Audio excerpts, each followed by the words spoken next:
नमस्कार। कैसे हैं आप लोग? अच्छे हैं ना सब लोग? पढ़ रहे हो ना सब लोग? चलो भाई पढ़ते रहो।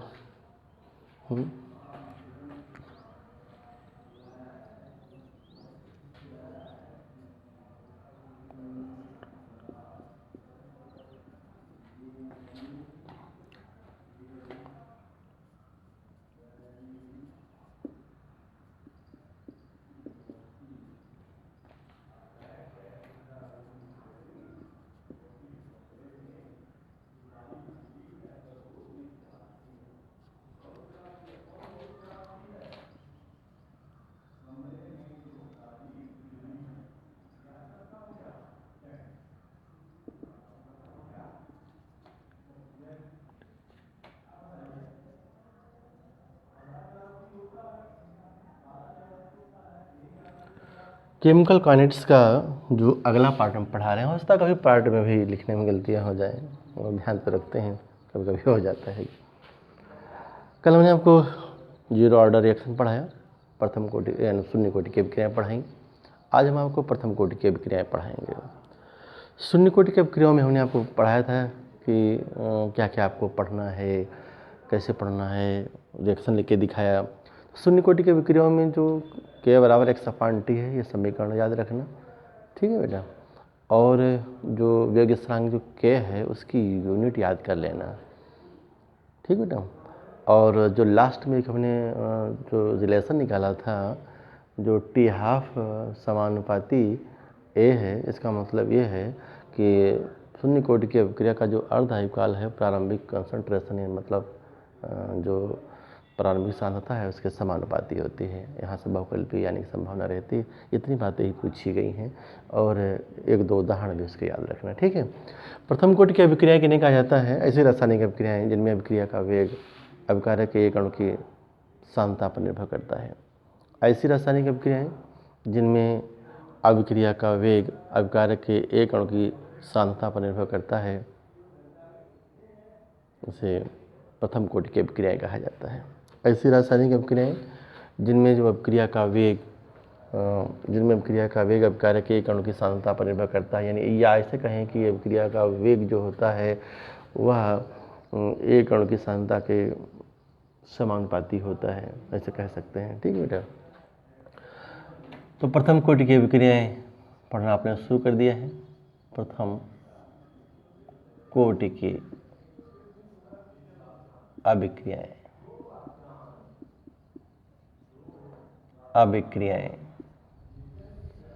परिभाषा जानेंगे बेटा। ऐसी रासायनिक अभिक्रिया जिनमें अभिक्रिया का वेग अभिकारक के एक अणु की सांद्रता पर निर्भर करता है, केवल एक अणु की सांद्रता पर निर्भर करता है, प्रथम कोटि की अभिक्रिया कहलाते हैं। अगर दो अणु की सांद्रता पर निर्भर करे तो अभिक्रिया की कोटि 2, अगर 3 अणु की सांद्रता पर निर्भर करे तो अभिक्रिया की कोटि 3 हो जाएगी, ठीक बेटा। तो अभिक्रिया प्रथम कोटि की अभिक्रिया परिभाषा जान गए। उदाहरण देखें, अमोनियम नाइट्रेट का जो अपघटन है, एग्जाम्पल देखें बेटा, उदाहरण देखें। जो अमोनियम, पहला उदाहरण, अमोनियम नाइट्राइड का जो अपघटन है, वह फर्स्ट ऑर्डर रिएक्शन है, प्रथम कोटि की अभिक्रिया है। अमोनियम नाइट्राइड को गर्म किया जाता है तो नाइट्रोजन गैस बनती है, पानी बनता है। बैलेंस करने के लिए क्या करेंगे, 2 से मल्टीप्लाई कर देंगे, ठीक है। यह प्रथम कोटि की अभिक्रिया है, क्योंकि अभिक्रिया की दर जो अमोनियम नाइट्राइड के एक अणु की सांद्रता पर निर्भर करती है। दूसरा देखें, एथिल एसीटेट का जल अपघटन, यह कई बार पूछा गया है, यही आला पूछा जाता है। एथिल एसीटेट का अम्लीय माध्यम में जो जल अपघटन है, एथाइल एसीटेट, ये एथाइल एसीटेट है, इसका जल अपघटन जो है एसिडिक मीडियम में किस कोटि की अभिक्रिया है? प्रथम कोटि की अभिक्रिया है, क्योंकि अभिक्रिया का दर केवल एथाइल एसीटेट के कंसंट्रेशन पर निर्भर करती है और जल के कंसंट्रेशन पर निर्भर नहीं करती है, क्योंकि जल बहुतायत में होता है, उसके कंसंट्रेशन पर कोई प्रभाव नहीं पड़ता है। अगर जानना चाहते हैं तो dx/dt जैसे लिख के बराबर के, अभिक्रिया दर किस पर निर्भर करेगी?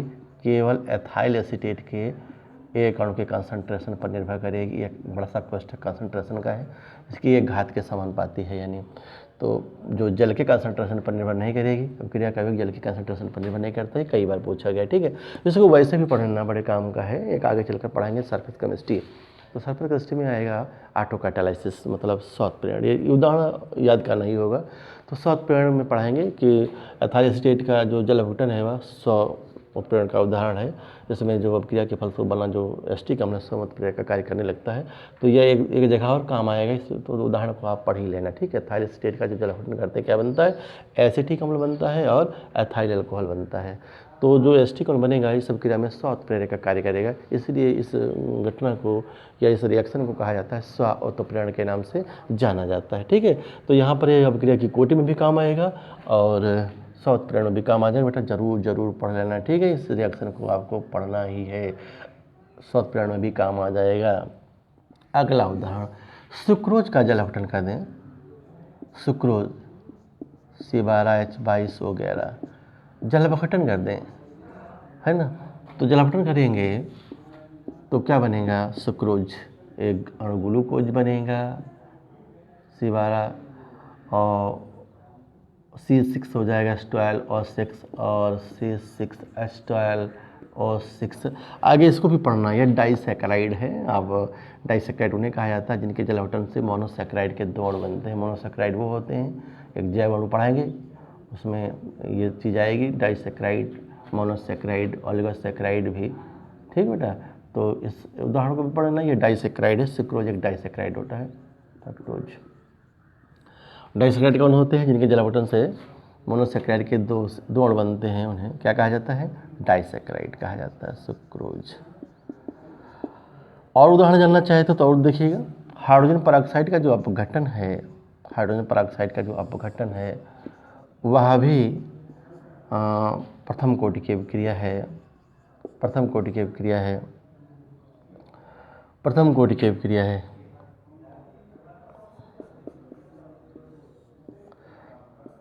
जो प्रथम पद है वही वेग निर्धारक है, जो प्रथम पद है वह वेग निर्धारक है। इस प्रकार से nitrogen pentoxide, die nitrogen pentoxide का अपघटन भी प्रथम कोटि की अभिक्रिया है। तो सब प्रथम कोटि की अभिक्रिया हैं। इसमें अभिक्रिया का वेग जो होता है केवल सुक्रोज के अणु पर निर्भर करेगा, जल बहुतायत में होता है, जल के कंसंट्रेशन पर निर्भर नहीं करेगा, क्योंकि जल अधिकता में होता है ना। आप ये शायद रिएक्शन न समझ में आ रहा हो, फिर भी हम समझें कि रिएक्शन को देखकर आप अभिक्रिया की कोटि नहीं जान सकते, क्योंकि यह प्रायोगिक होती है। जैसे आप ले जाएं, मेरी बात समझें, जैसे आप मान लें थोड़ी चीनी ले जाएं और नहर में डाल दें, और फिर वहाँ का पानी ले लें, तो क्या उसका कंसंट्रेशन बदलेगा? नहीं बदलेगा, क्योंकि पानी ज़्यादा मात्रा में है। अब कंसंट्रेशन किसका बदलेगा तो सुक्रोज बदल गया, सुक्रोज का में परिवर्तन हो गया, जल बहुतायत में होता है, उसकी सांद्रता पर कोई प्रभाव नहीं पड़ता, इसलिए सुक्रोज के कंसंट्रेशन पर निर्भर करेगा, जल के कंसंट्रेशन पर निर्भर नहीं करेगा।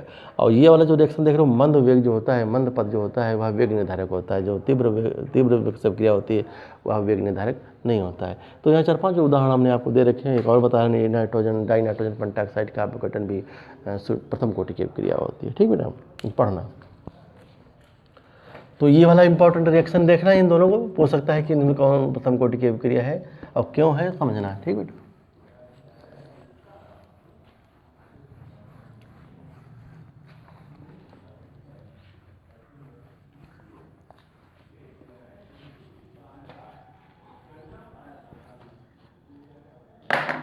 प्रथम कोटि की अभिक्रिया का वेग स्थिरांक, जो समाकलन समीकरण है वो जानना है। प्रथम कोटि की अभिक्रिया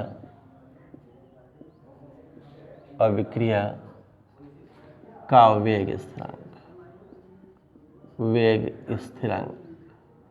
धीरे चैप्टर समाप्त हो रहा है बेटा। वेग स्थिरांक,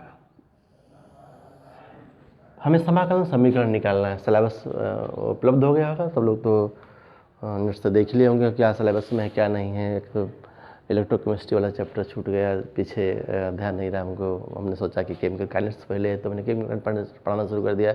आप चिंता तो नहीं करें कि चैप्टर छोड़ दिया वो आगे पढ़ाने लगे, ऐसे कोई बात नहीं है। जैसे ही खत्म होगा मैं जो है इलेक्ट्रोकेमिस्ट्री ही पढ़ाऊँगा, ठीक है, आप परेशान मत होइएगा। हो सकता है मन में ऐसी बात आपके बन रही हो, हमें ध्यान नहीं रहा, हमने बुक देखी नहीं और चैप्टर के नाम तो मालूम थे कौन कौन से चैप्टर हैं और कौन पहले है कौन बाद में, नहीं समझ पाए, तो हमने केमिकल काइनेटिक्स पढ़ाना शुरू कर दिया।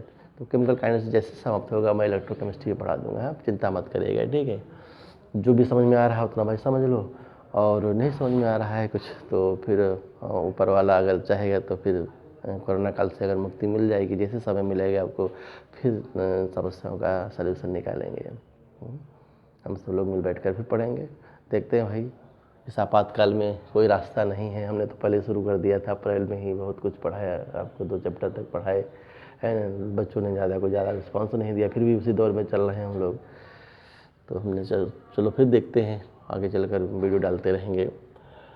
तो प्रथम कोटि की अभिक्रिया का जो वेग स्थिरांक है वो देखते रहें। मान लेते हैं कि एक प्रथम कोटि की अभिक्रिया यह है, निम्नलिखित है, ऐसे लिखना, ठीक। माना एक प्रथम कोटि की अभिक्रिया निम्नलिखित है, उत्पाद प्रोडक्ट बनता है, उत्पाद, ये अभिकारक है, यहाँ उत्पाद कोई बन रहा है। अभिकारक ए का ए मोल, प्रारंभ में हम क्या करते हैं, अभिकारक ए का जो है ए मोल लेते हैं, मोल प्रति लीटर लेते हैं, ठीक है।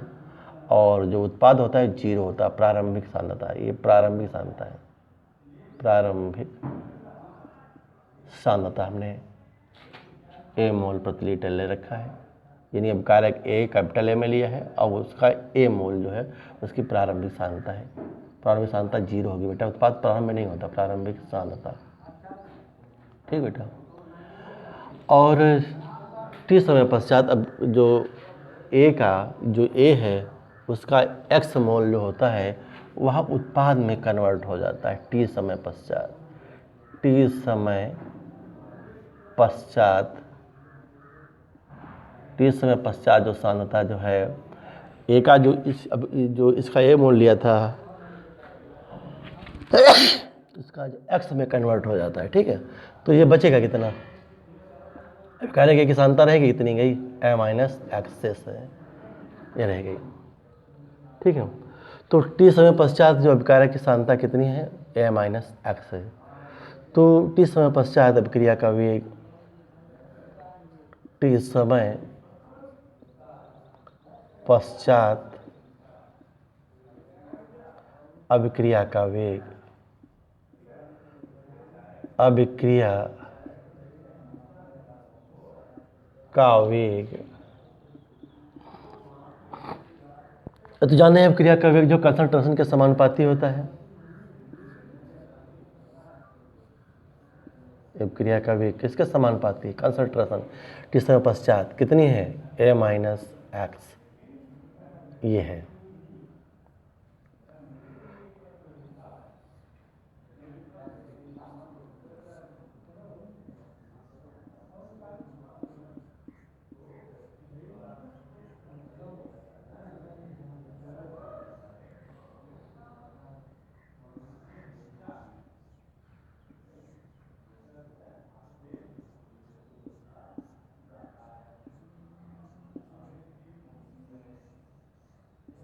अब क्या करते हैं, ये बात समझ में आ गई होगी। ए माइनस एक्स को लिखा है, ठीक है। टी समय जो पश्चात सांद्रता जो कंसंट्रेशन है वो कितना रह जाता है, ए माइनस एक्स, है ना।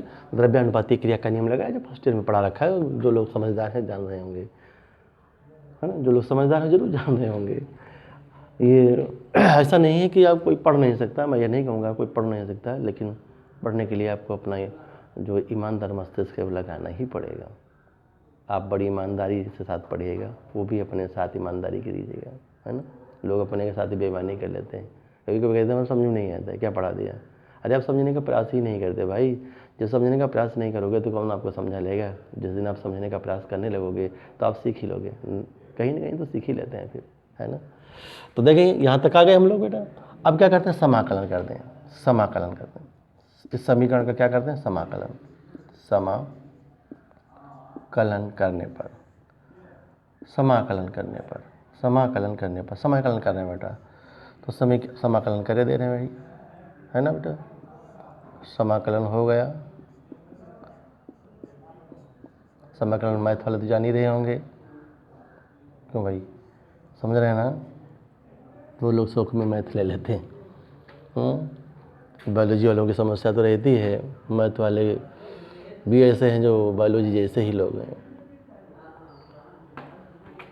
माइनस, समझिएगा भाई, माइनस लॉग ई ए माइनस एक्स बराबर के टी प्लस सी। सी जो है, सी समाकलन स्थिरांक है। सी समाकलन स्थिरांक है,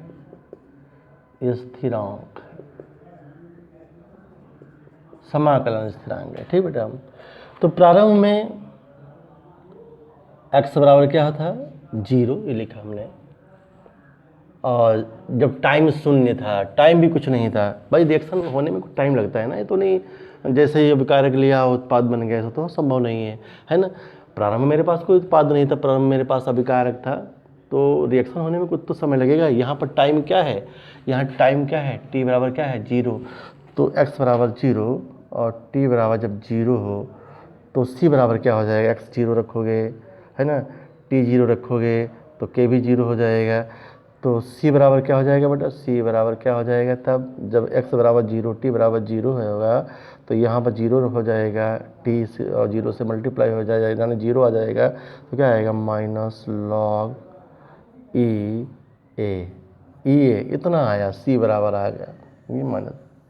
ठीक है, ये समीकरण का कोई नाम दिए देते हैं, समीकरण इसको 1 रख देते हैं। ठीक, अब यहाँ पर से फिर से देख लेते हैं भाई। समीकरण 1 में c का मान रखने पर तो c का मान रखे देते बेटा, वहाँ साथ नहीं दिखाई पड़ रहा, बोर्ड में आता कि नहीं आता मैं तो नहीं जान पा रहा। ठीक बेटा, c का मान रख देते हैं, क्या आएगा, माइनस लॉग ई ए माइनस एक्स बराबर के टी। क्योंकि ये मान माइनस में है तो यहाँ पर प्लस सी की जगह पर यहाँ क्या लिखेंगे, माइनस लॉग ई ए। इसको उठाकर इधर लाते हैं, इधर ले आए बेटा, प्लस में हो जाएगा, लॉग ई ए बराबर माइनस से निशान लगा है, माइनस लॉग ए माइनस एक्स लॉग ई हो, कहाँ ये लॉग ई होगा बेटा, लॉग ई ए माइनस एक्स बराबर के टी। तो फिर लॉग ई, इस समीकरण को मैं ऐसे भी लिख सकता हूँ, लॉग ई ए माइनस एक्स बराबर के टी। तो k बराबर क्या हो जाएगा, k बराबर क्या हो जाएगा, 1/t लॉग ए अपॉन ए माइनस एक्स, ये हो जाएगा ना बेटा। क्योंकि जो लॉग ई एक्स बराबर होता है 2.303 लॉग 10x। ठीक बेटा, इसी से का हम उपयोग करके यहाँ पर मान बदले देते हैं। k बराबर क्या हो जाएगा, 2.303 t लॉग बेस कितना हो जाएगा, 10 a upon a minus x. यही है प्रथम कोटि की अभिक्रिया के वेग स्थिरांक का समाकलन समीकरण। तो इसको आप तैयार कर लीजिएगा, ये पढ़ लीजिएगा। कभी कभी ऐसे आता है कि आप इतना तमाशा नहीं बनाना पड़ेगा, सीधे सीधे हम लिखते तो आप कहाँ से आ गया कैसे आ गया तो आपके मन में चलता, तो इसीलिए हमने आपको हल कर दिया। कभी कभी आता है कि प्रथम कोटि की अभिक्रिया के वेग स्थिरांक का समाकलन समीकरण लिखिए और सन्निहित पदों को समझाइए।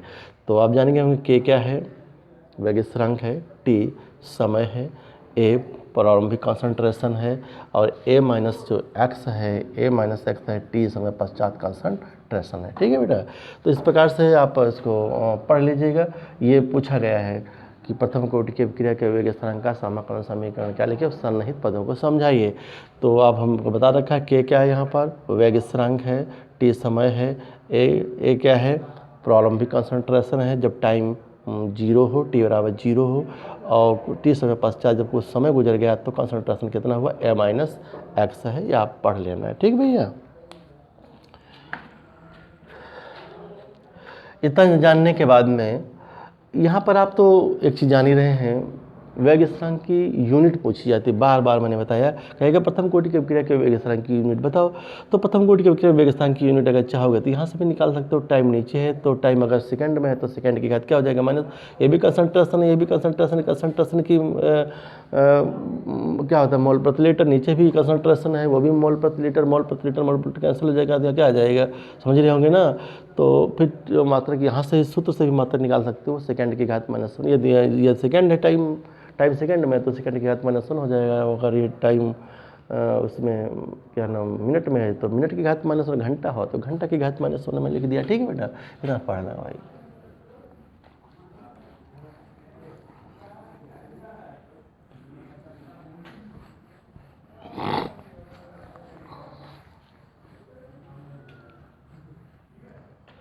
प्रथम कोटि की अभिक्रिया का अर्धायु काल, क्या रिलेशन है प्रथम कोटि की अभिक्रिया का अर्धायु काल? प्रथम कोटि अर्धायु काल, हाफ लाइफ पीरियड, प्रथम कोटि की अभिक्रिया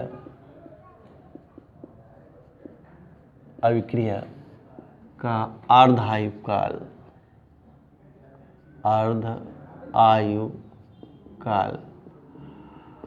अर्धायु काल के बारे में कल भी हमने बताया था, वह समय जिसमें कोई पदार्थ, अपने लिख लेना भाई, आप पे लिख लेना, वह समय जिसमें कोई पदार्थ अपनी प्रारंभिक मात्रा का आधा रह जाता है।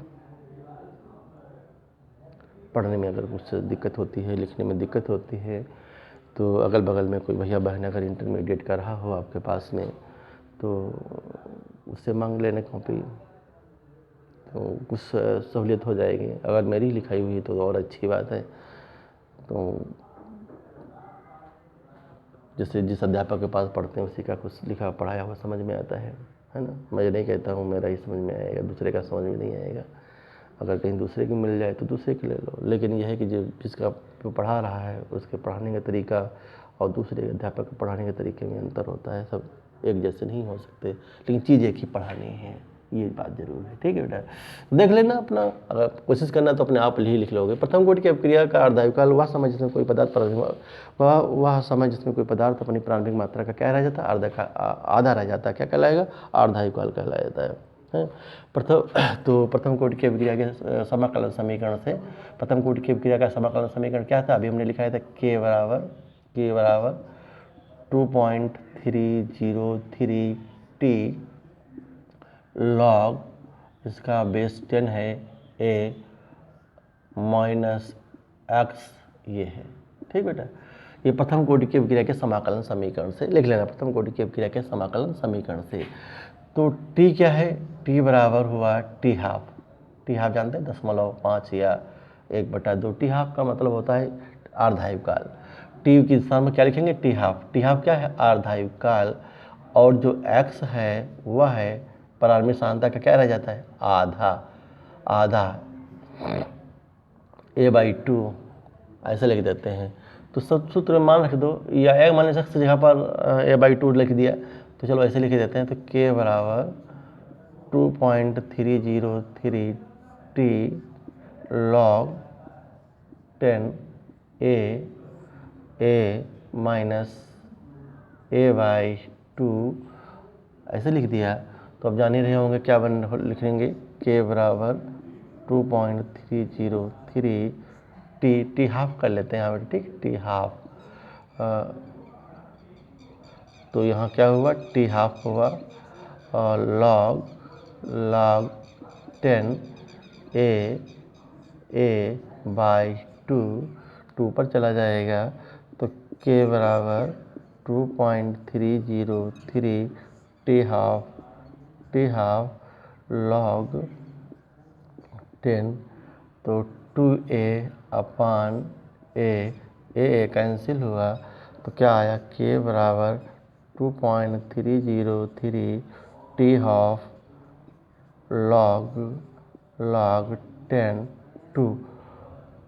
तो log 2 का मान क्या होता है, k बराबर 2.303 t हाफ log 10 का मान होता है 0.3010।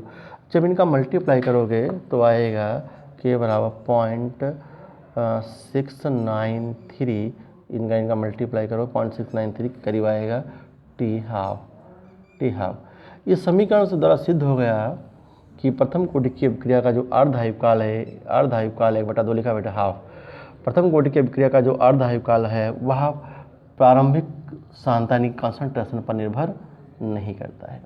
परीक्षा में पूछा जाता सिद्ध कीजिए कि प्रथम कोटि की अभिक्रिया का अर्धायुकाल प्रारंभिक सांद्रता पर निर्भर नहीं करता है।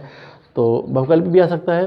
प्रथम कोटि की अभिक्रिया का अर्धायुकाल विकल्प दे रखे होंगे, प्रारंभिक सांद्रता पर निर्भर नहीं करता, प्रारंभिक सांद्रता के समानुपाती होता है, प्रारंभिक सांद्रता के व्युत्क्रमानुपाती होता है, इस प्रकार से दे रखा होगा। तो ध्यान रखिएगा प्रथम कोटि की अभिक्रिया का अर्धायुकाल प्रारंभिक सांद्रता पर निर्भर नहीं करता है, क्योंकि यहाँ पर कंसंट्रेशन का कहीं जिक्र नहीं है। ठीक बेटा, तो आप समझ गए होंगे प्रथम कोटि की अभिक्रिया का जो अर्धायुकाल है वो प्रारंभिक सांद्रता पर निर्भर नहीं करता है।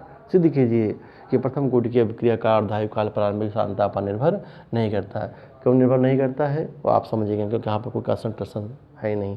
ठीक बेटा, तो अब वेग स्थिरांक की यूनिट यहाँ से भी निकाल सकते हो। वेग स्थिरांक की यूनिट नहीं, टाइम का, समय का जो मात्रा क्या होता है, या तो सेकंड या फिर मिनट होता है। तो सेकंड, तो वेग स्थिरांक की यूनिट पता चल जाएगी, क्या हो जाएगी, सेकंड की घात -1 या मिनट की घात -1 हो जाएगी। तो यूनिट भी पढ़ लेना बेटा, प्रथम कोटि की अभिक्रिया के वेग स्थिरांक की यूनिट क्या है उसे पढ़ना। ठीक है, आप कुछ आंकिक प्रश्न जो है आप अगले वीडियो में आपको पढ़ाएंगे, और धीरे धीरे भी खत्म होने वाला है। और क्वेश्चन जो भी हैं कोशिश करूँगा 1-2 वीडियो बनाकर आपको चैप्टर पढ़ा दें, खत्म कर दें। ठीक है बेटा, नमस्कार।